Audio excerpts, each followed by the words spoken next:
I'm only here arguing for the optimal conditions for flourishing, whether it be at an enterprise level or individual level. And I don't think anyone can argue that Zoom video creates the optimal conditions for that connection.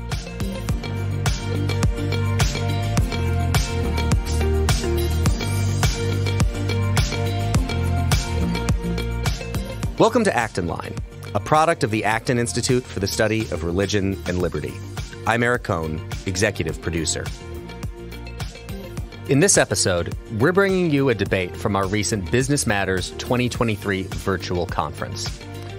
While remote work existed well before the pandemic, the decision of government and business officials to close down so many in-person workplaces in response to the spread of COVID-19 created a new normal, where remote work was suddenly necessary for millions of employees. And even after the pandemic restrictions were lifted, the option remained for many to work remotely, some, if not all, of the time. Now that the pandemic is in the rearview mirror, should businesses continue to allow their employees to work remotely?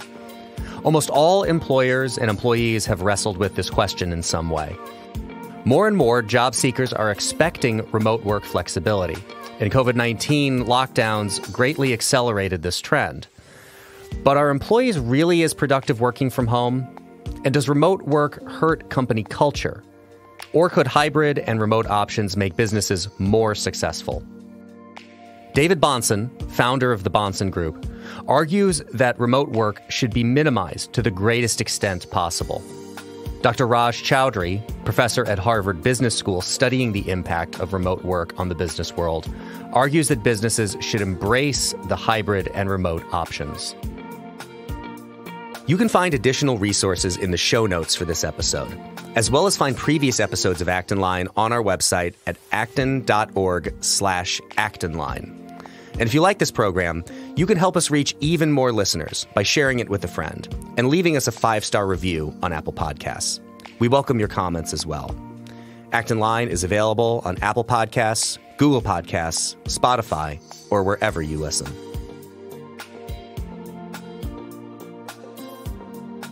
Hello and welcome. My name is Eric Cohn. I'm the Director of Marketing and Communications here at the Acton Institute, and want to thank you all for joining us for the debate portion of our Business Matters 2023 conference.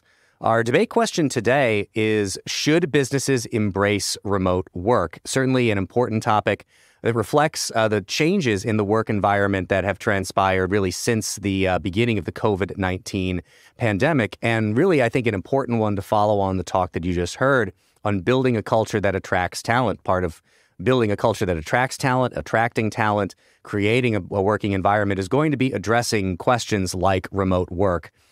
So very excited to have this conversation with our two guests.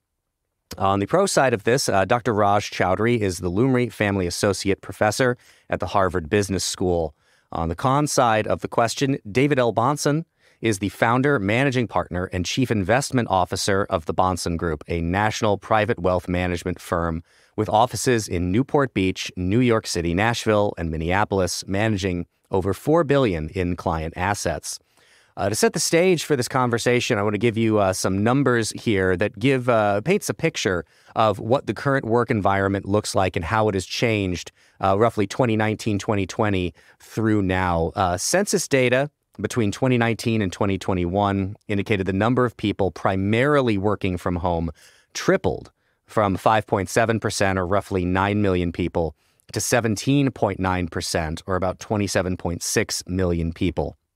A survey by McKinsey gives us a little bit more information and context. 58%, or about 92 million people, can work remotely at least part of the time. 35% of job holders can work from home full-time. 23% can do so part-time. Respondents were also given the opportunity to work remotely. 87% said they've taken their employers up on that offer if it has been given to them. Some other interesting information and motivations for people seeking a new job. One of the topics we're dealing with in this year's conference is the Great Resignation. In your top 3 motivations for seeking a new job, number 1 at 47% greater pay or hours, number 2 at 27% better career opportunities, and then coming in at number 3, 21%, flexible working arrangements. So that gives you some indication of what the job market looks like, what work environments look like now. So Raj, I want to go to you first, as you've observed these changes that started when people were compelled to start working from home, if that was an option for them, if they weren't in, say, a service industry job during the pandemic. Has really changed the landscape for businesses and workers. How do you see this as being a positive evolution in the nature of work in the workplace? Sure. So thanks for having me. So it turns out I've been studying this question for many years, much before the pandemic. And I guess my high-level summary is that remote work, or what I've been calling work from anywhere, has several benefits for both workers and companies. And the most important benefit I think you alluded to, and that is the ability of companies now to hire and retain better quality talent. And not only higher quality talent, it's more diverse talent. And I can go into all of that and break that down in more detail. But having said that, I'm going to admit that an effective way of working requires us to be in person, face-to-face, with mentors and colleagues. And that has to happen at a frequency that's best for each team. And there's a lot of innovation going on when teams meet, where they meet, at what frequency they meet. So I'm all for an effective hybrid strategy that gives workers the flexibility to live where they want to live, but also occasionally brings people together for deep mentoring sessions or collaboration sessions. So David, as you look at the changes that have transpired over the last couple of years, we've seen companies urging people to get back into the workplace, and we have not seen as many people wanting to take companies up on that. What do you see as some of the concerns surrounding the transition that we have had from people largely being in an office with each other to, again, the numbers that I stated earlier of people now being afforded the opportunity to work remotely at least part of the time, if not fully, and the consequences that have flown from that? Well, I divided up into a number of categories, and I want to echo what he said. I'm grateful for the opportunity to be here, and I do feel very strongly on this issue. I've been quite public about it, and it's a matter of passion for me because I care so much for the workers, particularly younger professional workers who are not at the stage of their career that I may be, or that others who have already sort of gone through 20 or 30 years of development, mentorship, and so forth. And I think that he alluded to the idea that you need some type of getting together every once in a while in person for that mentorship. And yet I think it's a self-defeating argument for his side, because the vast majority of where mentorship takes place is not scheduled around a campfire or twice a year company retreat. It is day to day to day in the office with the organic happenings of a particular enterprise, the things that come up ad hoc that enable younger people to learn from people who are more seasoned and experienced, that enable the type of chemistry and camaraderie and togetherness that can't be just manufactured on special events, but is a byproduct of the day-to-day reality of a business. So I don't want to give my whole monologue here right now. I'll just quickly answer your question. I divided up into the 3 C's, which are culture, collaboration, and community. And by community, I don't mean the internal community of the company, which I consider to be the culture, but the external community. I think we do great damage to our outer workings in the cities we live in. So culture, collaboration, and community all struggle immensely by a work from home mentality. And I believe that brand, which for many companies matters, and then mentorship that both he and I have alluded to, they may not have my convenient alliteration of starting with C, but I think brand and mentorship fit within these 3 C's that I'm extremely focused on.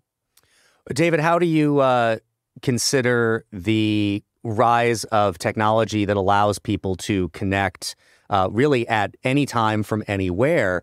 We've had, of course, text messaging become far more common starting in the 2000s into now, really almost overtaking email for a lot of people as the primary means that they communicate electronically or digitally.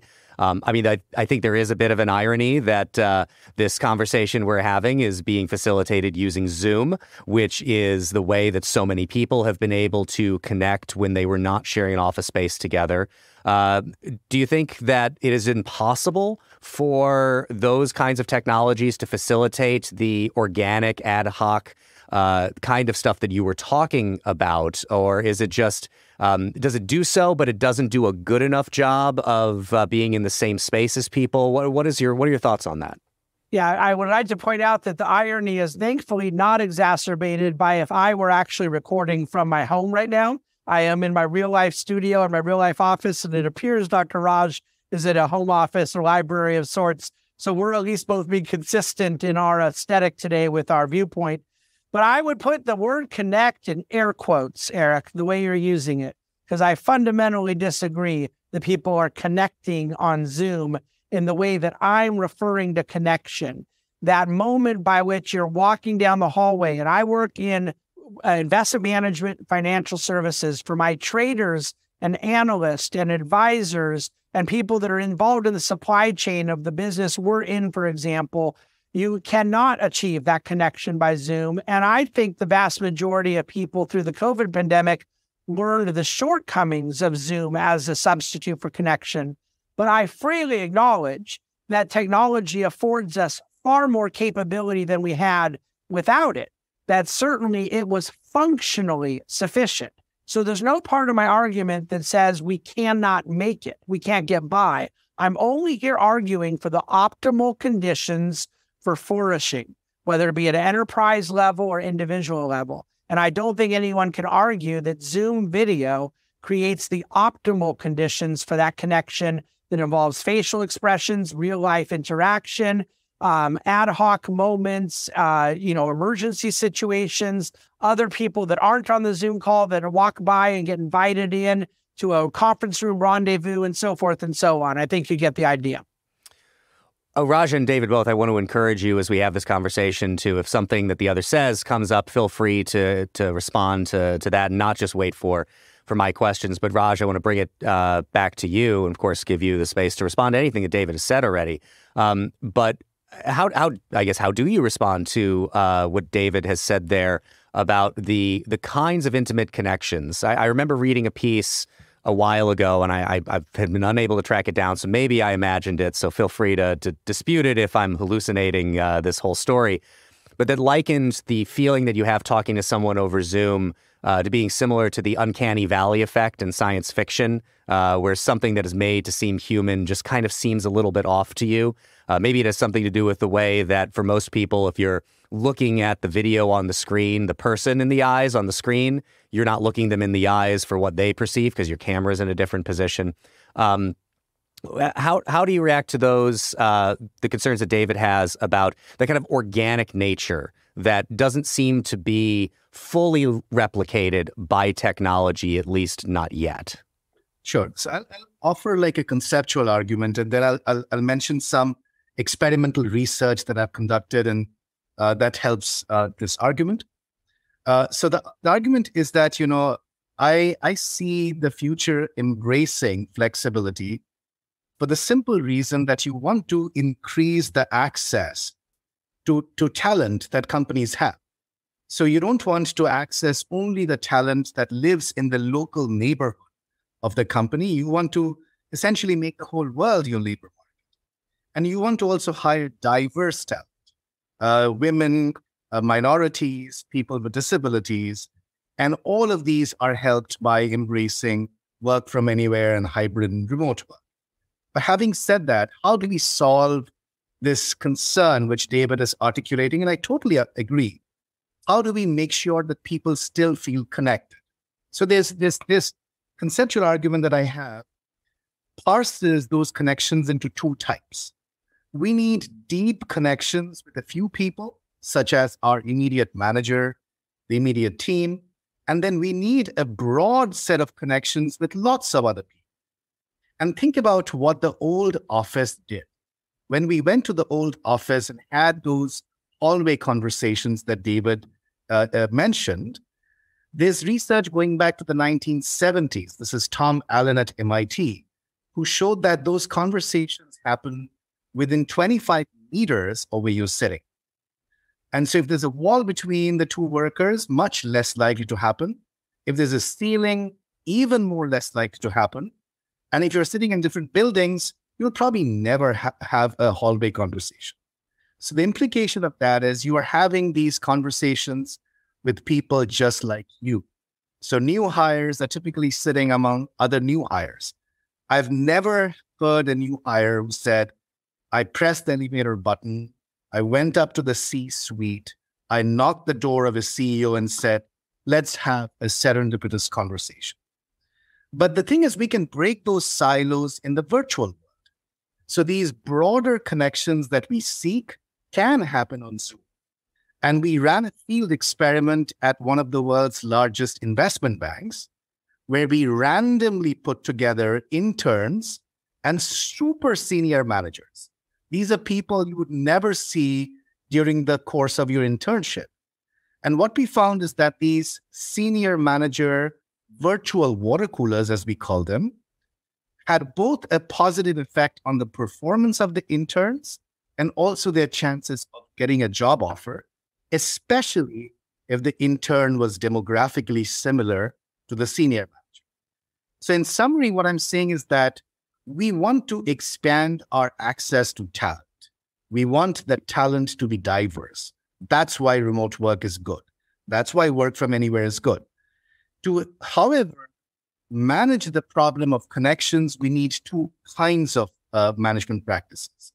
We need to occasionally co-locate, have team dinners, have mentoring sessions in person with the people we really, really need to get to know well. And for the other people we need to get a little bit off, we can run virtual water coolers all through the year. And this is just a couple of examples of what companies are doing. I should tell your listeners that there's a whole host of experiments running all over the economy right now. And the companies that do well on those experiments will be on the leading edge of attracting and retaining talent 2 years, 3 years, 5 years down the line.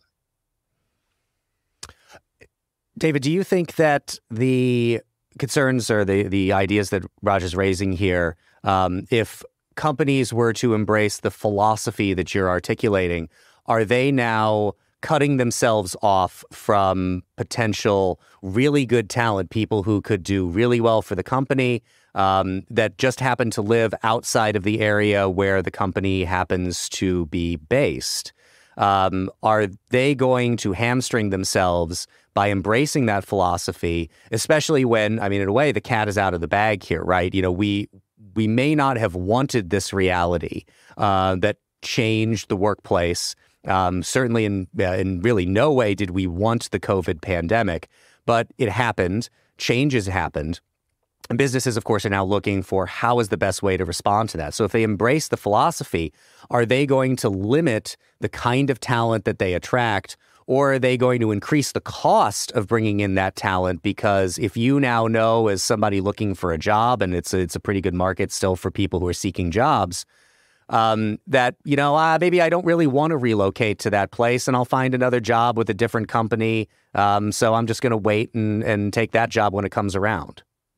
Yeah, I think that there is a problem with viewing it in the context of the unemployment reality coming right out of COVID, where there was still a certain necessity for some of the either hybrid or remote work environment versus a discussion that centers only around ideal state.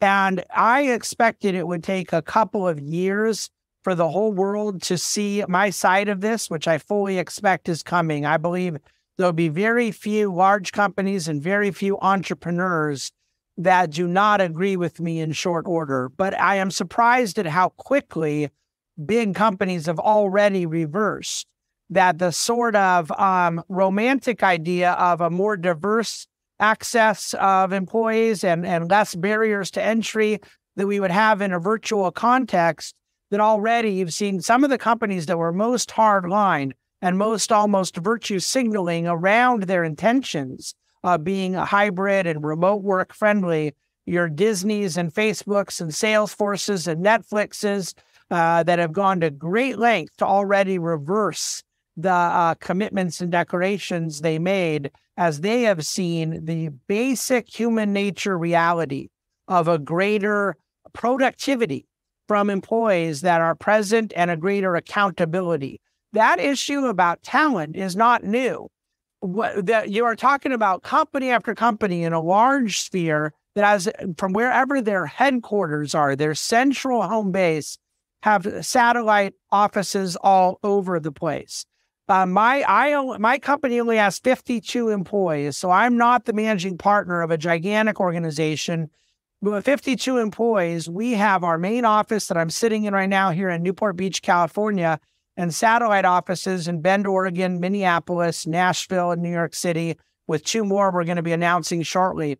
And we had talent we wanted to hire in those remote spots, and they were not going to relocate to Newport Beach. And we opened satellite offices, all within the same principle, that there is a collaborative ability. But one of the things I'll throw out there, and I still think it's fair for us to go down the path that we've both been on about access to talent and so forth, but there's other angles that are not coming up yet, which is how the customers of the business are most serviced. And there is no way that every business can produce a monolithic answer. The idea that Zoom could work for a CEO to do a call to a bunch of interns may very well be true, but that doesn't speak to the reality of how some companies interact with the end user of their good or service. I think that has to be on the table. But I also would point out that there is a real impact to the local communities. And this is where I think, Eric, me being a conservative, and I don't mean that in a political sense, but I think having a natural inclination or bias towards traditionalism, towards conserving things that have stood the test of time, people started talking out of COVID like we made up this office thing out of nowhere, and ignoring the organic development and spontaneous order of best practices that created an office environment. But see, I'm on his side that some things allow for more flexibility now. Companies that can use a certain function, and there are women working from home because of certain issues with children, for example, and that can now fit in. I think that could before COVID, and I think it can after. And that's not what I'm referring to. I'm referring to the notion of deteriorating an office culture as if it doesn't provide these monumental benefits to the brand and collaborative spirit of the company. And I simply reject, out of personal experience, dealing not only with thousands of business owners around the country, but being one myself, that the substitute works to say we're going to arrange Zoom calls with the CEO and the interns. I think that organic reality of things that come up in problem solving and in young talent, not only getting mentored, which he and I both have a concern for, but in them getting noticed. And I don't think that we give enough attention to the reality that there are young professionals doing good work that cannot be recognized or seen the same way remotely that it can in an office context. So I know I've thrown a lot out there, but there's a lot of angles to this subject, obviously. So can I react to that? Yes, please. What you said earlier? Yes, please. Yeah, so a few reactions. So I think the first thing I'll say is that there is going to be an office, but the office of the future will be very different from the office of the past. It's already happening. I see all these experiments being run in organizations across the world. So the office of the future doesn't have to be in the downtown location where people have to commute.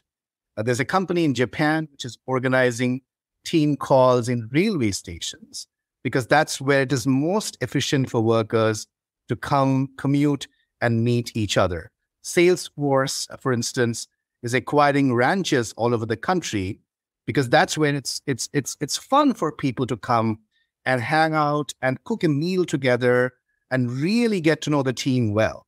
Because I think the counterintuitive reason to go to the office is to lock yourself up in a cubicle or in a in a corner office and work on a spreadsheet. That you can do from anywhere.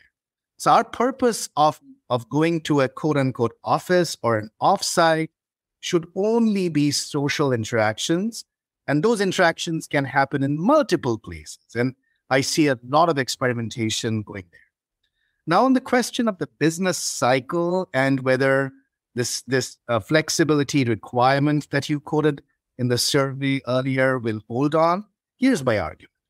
The argument I have is in any business cycle, it doesn't matter if we are in a growth phase of the economy or a recession, in any business cycle, the best workers, what I call the right tail of the talent distribution, they always have outside options. And these are the workers who are going to set the norms. So if I'm a CEO listening to this conversation, and if you think you can drag back your company to where it was in 2019, the big risk you're taking is that not everyone will leave. Not everyone has an outside option. But your best workers, some of them have outside options, and they might leave. And that is why my suggestion to CEOs has been, get ahead of the problem. Be one of those companies that is setting the conversation, setting the norms for how we can meet in this new world and how we can still have what I call the best of both worlds, where we can have flexibility with also having connections. And I think and that's going to happen. We talked about, David mentioned startups. Let me tell you what I'm observing with startups. If I'm a Silicon Valley startup, in the past, I had to compete for workers living in Silicon Valley who could work for Facebook and Google. Now I can hire workers in the middle of the country. So I've been doing a lot of work with Tulsa, the city of Tulsa in Oklahoma. I can hire workers in Tulsa. I can hire workers in Kenya. I can hire workers in Bangladesh.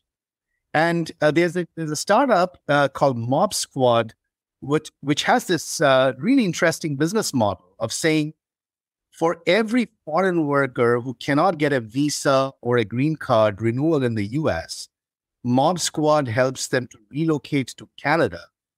They get a work permit within 10 days, and they continue to work for the same US employer, but now they're working from Canada.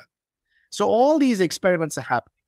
And the question as a CEO is, do I risk losing some of my best employees trying to drag people back 5 days to a downtown location?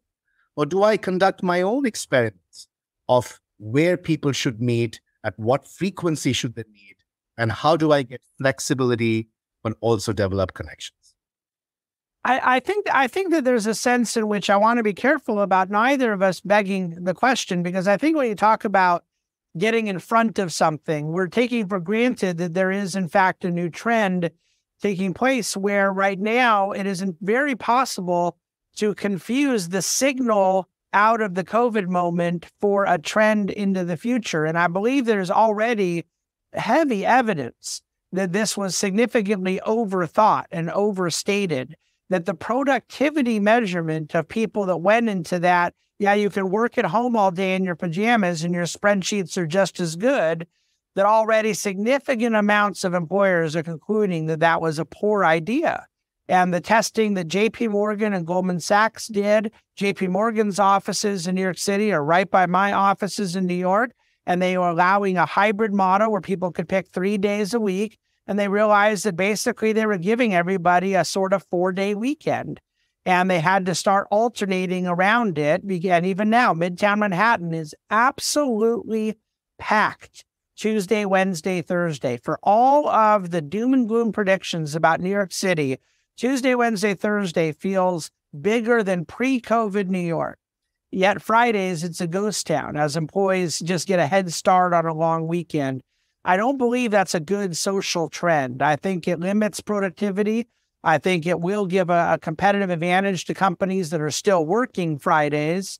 But I also believe that within the way we honor those communities, that you have an infrastructure that is relying the health clubs, the coffee shops, the restaurants, the happy hours, that there is a sense in which there's a whole ecosystem that is built up around it. And I don't believe those things were developed accidentally. I think they were part of a spontaneous order that recognized a lot of people, young children at home, are more productive when they can go to an office to work. And that a lot of people who don't even have families yet like the separation of getting out of their apartment where they spend a lot of time in evenings and weekends, and they don't want to be at home all day long, working and eating and sleeping in the same place. And maybe some do like it. But the point is that offices provide a diversity of experience and a range for a social interaction, people meeting spouses and so forth in a work environment that they can't do when they're stuck at home all the time. The accountability side, and again, I apologize, Dr. Raj, I don't know your own anthropological commitments, but for myself, one who has a significant view about human nature and certain limiting components of that human nature, I believe that the accountability factor here is really important. And I think people are more accountable in an office environment than they are on their own. And again, obviously on the right tail distribution, I feel like honestly that argument is very compatible with my own view. If all we were talking about is managing directors at Goldman Sachs that have literally infinite capacity for productivity and whatnot, then we're dealing with a kind of different conversation. I still want them in the office for their own brand, culture, and collaboration. But there is a significant amount of people that don't exist in the far right tail. But that's true tautologically, of course. And I believe that there is a benefit in an office environment of an accountability, a competitiveness, a drive that has for millennia had some benefit, and obviously not an office context, but different places of shared work, even in a more laborious context. But certainly over the last 50, 60, 70 years, we have seen a lot of benefits come out of the office environment. I don't want people to believe I'm being Luddite here. I appreciate his rhetoric about the new kind of shiny object ways that people are doing things. And I'm all for technological advancement.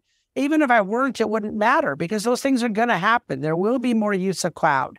There will be more use of technological tools. And there is a greater flexibility. It's nice to know now that when someone is sick, meaning not feeling well, so they probably shouldn't come in, but not so sick they can't work, that's always been a limitation with office, where you're sort of in or out. And now this gives people a way to maybe get a few things done at home, but not come in when they're perhaps pre-infectious or something like that.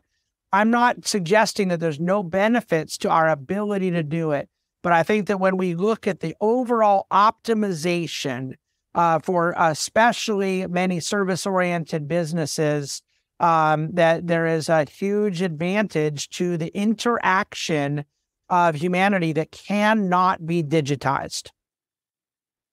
There's a lot there that feel free to respond to any of that, but there's two things. I'll react to a few thoughts. Go ahead. The first thing I'll say is that, when I think about work from anywhere, it is not just working from home. And productivity actually has been shown to go up in work from anywhere. So one of the first studies on this topic was my own, and I studied the United States Patent Office, which allowed its patent examiners to work from anywhere in the country back in 2012. Why did they do it? For three reasons. They ran out of office space in Alexandria, Virginia back in 2012. They couldn't hire enough people who would relocate to Virginia. So if you are looking for software patent examiners, those folks live in California, and they are not just going to come to Alexandria, Virginia to work for the patent office. And they also wanted to raise the diversity of their workforce. So they allowed patent examiners to work from anywhere in 2012. I studied that in a very, very, very careful and robust way. And we found productivity goes up 4.4%. And the reasons it goes up is not because people are not commuting, because that's not true when you're working from anywhere. It was essentially people exerting more effort, and also because they had a better cost of living, which made them more productive. So one interview I did with a woman will always stay with me. She said, for the first time, because I've relocated to a cheaper town, and because the patent office offered me the same wage, I can now afford childcare. And that has dramatically made me more productive. And when people work from anywhere, they can work from lots of places. They can work from co-working spaces. David talked about satellite offices. I see a lot of companies doing that now. There's a very interesting model, just in the spirit of sharing the kinds of experiments going on in the world, which are so cool to study. There's a company which is setting up an Airbnb model for unused home office space.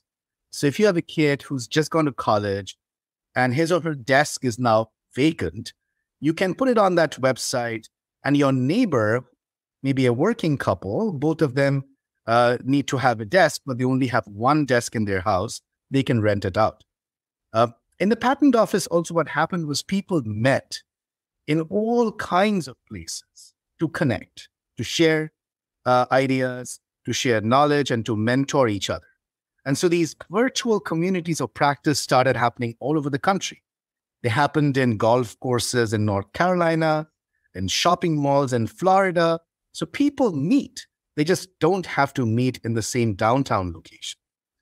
The other thing that I'll say is that, on the issue of how we think about productivity, there's been a fundamental flaw in our measurement of productivity that this moment in time can help us correct. And that fundamental flaw has been too many people have been measured based on what I call the input to work. How many days you work, how many hours you work, how many meetings you go to, how many times you show your face to your manager. Those are all inputs to work. And none of that should be how we measure productivity. Productivity should only be measured based on the output of work, the quality of work. And what I'm doing with some companies now is making them go task by task by task, saying what are the KPIs for measuring productivity?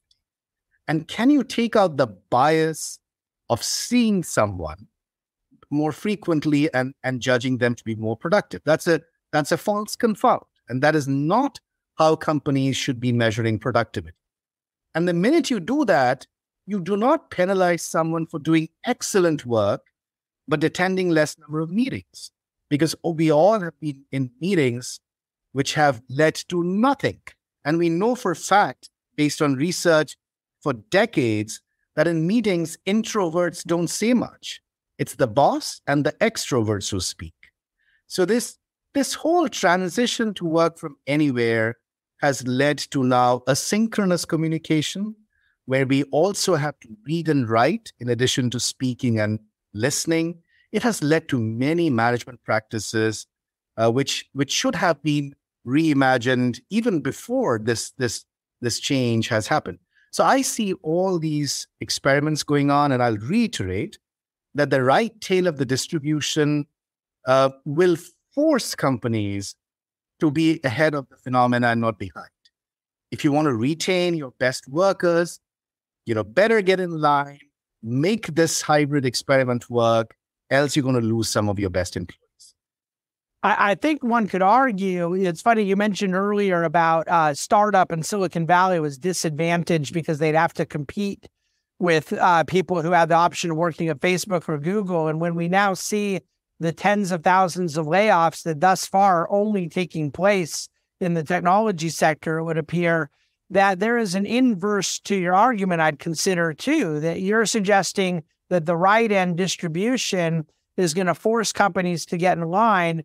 But I might argue that you could say that there will be such a delta between the productivity and output, which I'm in 100% agreement with you. We should be measuring productivity on output and actual impact, not merely a metric that is self-reinforcing around presence, that it may very well expose people out of a job. That those who are not present, that are not producing, that they are the ones most quickly to be let go. So in other words, we don't know that the right side distribution is going to pull everybody else. It's entirely possible that the more gifted, talented, and productive people will prove to be the ones who are present and functioning within a traditional accountability structure. The one thing that you said I wanted to allude to was about the downtown location. I think this is a fascinating argument for my belief in the spontaneous order in a market economy. that we still have very large, robust businesses in downtowns in our big cities. And I have a presence in New York, and I absolutely love Manhattan. And whenever I'm in Grand Rapids visiting Acton, they have a downtown area where Acton's own offices are. But the vast majority of office growth for a generation in our country has not been in city downtowns. On its own, years and years before COVID, there's been huge suburban development of offices that scratched a lot of the itches of things you're alluding to. People that wanted to be closer to certain schools and daycares, parks, more family friendly. So there's preferences that both laborers and entrepreneurs and managers are going to have. And I don't want to speak to the subjective preferences of what would exist in a workforce, but it strikes me as very clear that market conditions were spontaneously responding to these things well before COVID. And that the suburban growth of offices, as opposed to this picture we paint of every office being something someone goes to downtown, is itself an idea where people were able to preserve culture, collaboration, brand of a company, and yet still maintain some of the various optionalities that I think my colleague is looking for.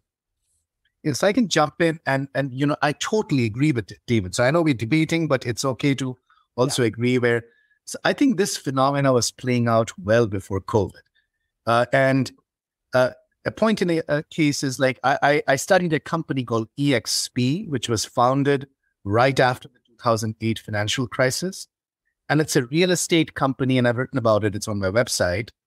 And they were founded as an all-remote company. They didn't have any offices. So that's the irony. It's a real estate company without its own real estate. And the reason it was founded like that was they didn't have cash.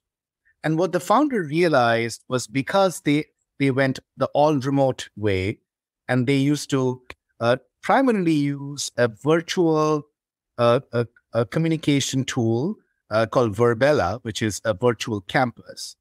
The founder retained more equity at IPO because they had a lower fixed cost and they had a thinner balance sheet. And that turned out really well for the founder.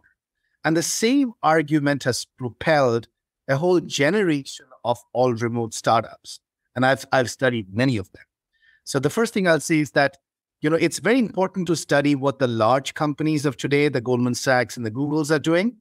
But the future Goldman Sachs and the future Googles are being founded in an all-remote fashion for many reasons, for hiring, for greater access to talent, but also because the founder retains more equity. That's a very, very strong incentive for that organizational form. The other thing I'll say about the downtown, and the point I agree with David, that the way we meet has to spread out. And there is a very strong case to be made that, if work from anywhere sustains, which I passionately believe it will, it'll be good for the smaller cities and the communities in the middle of our country. So I've studied Tulsa remote now for several years. I was studying them even before the pandemic. And this is a prototypical community in the middle of the country, which has had it very hard retaining young people. So people grow up, they move to Oklahoma City, or they move to California, or they move to Detroit, they move to New York. And if you are then working in one of the sectors in those downtowns as a restaurant worker, you are not making a great wage in these large cities. So your real income is actually quite little. But still, there's nothing in Tulsa to keep you there. So the only way to break, and no employer is going to come there because there's no talent. It's a chicken and egg. But the remote worker comes to a community like Tulsa with his or her job. They don't need an employer. And so far, Tulsa has moved more than 1,300 remote workers to the community. Now, that can have some concerns too about housing and cost of living, but they're managing it really well. And I think it's a model for other communities to say, can we now embrace work from anywhere and re-energize our communities by attracting new talent? And there's a very simple logic why people would want to move to a Tulsa. Housing is 1/5 that in LA or New York. So if I'm raising a young family, I can now afford a 3-bedroom house with a yard in Tulsa compared to a studio apartment in New York. So I think work from anywhere can be great for our communities if it's managed well. And the Tulsa example is something I think small town mayors all over the country should study. But I think that it's fair to point out that we could have had this talk 10 years ago and used 25 different cities as an example, that the way you're using Tulsa now. And every one of them has now categorically changed in the way that you and I both would aspire for Tulsa to go through, and done it with office. We were not talking about Denver or Nashville or Indianapolis or Asheville, North Carolina, Salt Lake City, Austin, Texas started more than 10 years ago. But there are a lot of cities that were also the way you described Tulsa now 10 and 15 years ago, and that they developed by becoming more attractive places to live, more robust infrastructure. There was a more diversification of industry, access to college level talent, and on their own, totally separate from a remote work phenomena, became attractive places to play, again, because of that spontaneous growth of the market. I agree with you. I would like to see greater opportunity in a town like Tulsa. I think there's a lot of wonderful small and mid-sized towns with great talent pool in our country. But what I believe that with certain industries, they benefit by being able to office up that talent together. And that's exactly what we're doing in my own company. And just as much as I don't want to use Google and Goldman Sachs as our examples, and I think a total startup with one guy in his bedroom, that guy should be at home, as a cost saving. He's grinding, getting up and running as a business. But even with the small business environment that you and I are looking at as a sort of model into the future, I will point out, first of all, it's anecdotal, but I think it's an important anecdote to me. 52 employees, we were mandatory, no option, 5 days a week, no hybrid from the beginning, not 2022, not 2021. Immediately when the worst of the most draconian state lockdowns ended, we mandated everyone be back. And we have never had an easier time recruiting, never seen more people say we want to go back to work. We had people leaving management positions at banks to join us because they were so tired of not being around their coworkers and liked that we were back in place.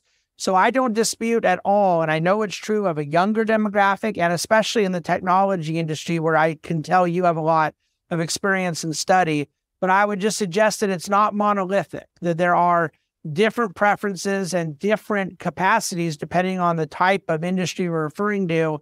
And I believe that the idea of needing to totally rethink what has been such a robust contributor to American entrepreneurial success in office, I think is going to prove to be one of those things like Google Glasses, that it sounds much more interesting when we're talking about it and writing about it. And in the end, it just doesn't deliver the promises. It doesn't become this sort of shiny object into our real lives that people expected. In the time we have left, there's a couple things that I want to address. I want to start with some data from Pew Research Center that I want both you, David, and Raj to address the other side of, if it were. So I'll give you this info here. So the question of working from home has made it a question of work-life balance. Working from home, 64% say it has made it easier to balance work and personal life. 16% say it has made it harder. On the other side, working from home has made them feel 60% say less connected to coworkers, 4% say more connected to coworkers. So, Raj, let's start with you. How would you encourage businesses who are confronting that second data point there, that 60% say that remote work has made them feel less connected to coworkers? What are some real, clear, tangible things you would encourage businesses to embrace to address that, to make people who are working remotely feel more connected? Yeah, the first thing I'll say is that if you're a listener, if you are a business owner, a senior leader in your company, the paradigm shift needs to happen in the following way. I don't like working from home. I rarely work from home, but I love work from anywhere. True flexibility is when you let the teams choose what's right for them.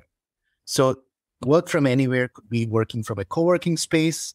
It could be working from a satellite office. It could also be working from home if you are the work from home type. But you need to balance flexibility with connections. And there's a great example I'll give for a company called TCS. They have 500,000 workers worldwide. 500,000. And like David's company, they were 5 days in the office prior to the pandemic. Now they have decided to be 25% in person. But here's the beautiful part of the model. It's not TCS telling people what 25% is. It's neither individuals choosing what to do. Because if I go on a Monday, and if my colleague or my team member comes on a Thursday, I never get to see that person. So in the TCS model, the unit of analysis is the team. The team gets together at the beginning of the financial year and decides how many times to meet and where to meet. So if they decide to meet every week, so be it. And then you can only live thus far from the office. If they decide to meet once a month, but for a whole week, then you can now live in Connecticut and travel to New York once a month. If they decide to meet once a quarter for 3 weeks together, then now you can live much farther away and travel and hang out for 3 weeks, just like, I used to go to and meet my parents in India once a year. So I think the consequence of this is there'll be hundreds of hybrid models within the company. And they'll all learn from the mistakes of each other and the successes of each other. So the first thing I'll tell your listeners is, hybrid is good. Work from anywhere is good. Once again, because it's a talent strategy. It's a strategy to acquire and retain the right tail of the distribution, women, minority workers, people with disabilities. No one has figured out the right hybrid model. But there are thousands of experiments going on all over the world. And as a company leader, you should be head of the phenomena and allow your teams to experiment and then let those best practices bubble up, bottom up. I think that would be my sort of, two key messages to your listeners. David, for people who, like you, are embracing the philosophy that you're espousing, when you look at this answer, that working from home, 64% say it's made it easier for them to achieve a work-life balance.